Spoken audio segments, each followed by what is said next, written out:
നമസ്കാരം.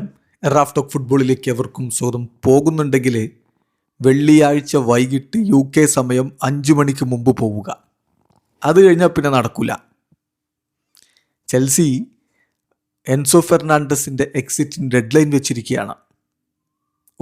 താരത്തിനായിട്ട് Manchester city രംഗത്തുണ്ട്, Enzo മരേസ്കയ്ക്ക് താല്പര്യമുണ്ട് എന്നൊക്കെ വാർത്തകൾ വന്നുകൊണ്ടിരിക്കവെയാണ് ഇത്തരത്തിലുള്ള ഒരു കാര്യം കൂടി പുറത്തേക്ക് വരുന്നത്.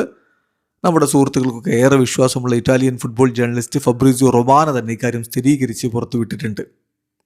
ഇതിൻ്റെ കാരണം മറ്റൊന്നുമല്ല, താരം പോവുകയാണെങ്കിൽ ചെൽസിക്ക് മധ്യനിരയിലേക്ക് മികച്ചൊരു താരത്തെ വീണ്ടും കൊണ്ടുവരേണ്ടതുണ്ട്. അപ്പോൾ ട്രാൻസ്ഫർ ജാലകം അവസാനിക്കാൻ നിൽക്കുന്ന സമയത്താണ് പോകുന്നെങ്കിൽ പിന്നൊരു പകരക്കാരനെ കണ്ടെത്തുക എളുപ്പമല്ല. അതുകൊണ്ടാണ് പോകുന്നെങ്കിൽ നേരത്തെ പോവുക എന്നുള്ള നിലപാടിലേക്ക് ചെൽസി പോയിരിക്കുന്നത്. ഫബ്രീസിയോയുടെ റിപ്പോർട്ടിലേക്ക് ഒന്ന് പോവുകയാണ്. അതിൽ ഫബ്രീസിയോ കുറിക്കുന്നത് എങ്ങനെയാണ്: Chelsea fix Friday 5 PM UK time deadline for Enzo Fernandez exit. അതാണ് ഞാൻ പറഞ്ഞത്. UK സമയം 5 മണി, വൈകുന്നേരം 5 മണി, വെള്ളിയാഴ്ച വൈകുന്നേരം 5 മണിയാണ് ഡെഡ് ലൈനായിട്ട്, സമയപരിധിയായിട്ട് ഇപ്പോൾ വെച്ചിരിക്കുന്നത് എൻസോ ഫെർണാണ്ടസിൻ്റെ പുറത്തുപോക്കിന്. മാഞ്ചസ്റ്റർ സിറ്റി ഇപ്പോൾ എൻസോ ഫെർണാണ്ടസിൻ്റെ ക്യാമ്പുമായിട്ട് ചർച്ചയിലാണ്, കുറച്ച് ദിവസങ്ങളായിട്ട് ചർച്ചയിലാണ്.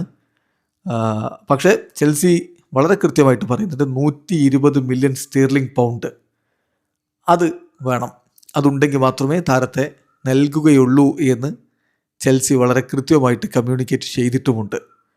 120 million sterling pound by Friday 5 PM or Chelsea will not sell Enzo to Manchester City. അതാണ് ഡെഡ് ലൈന്.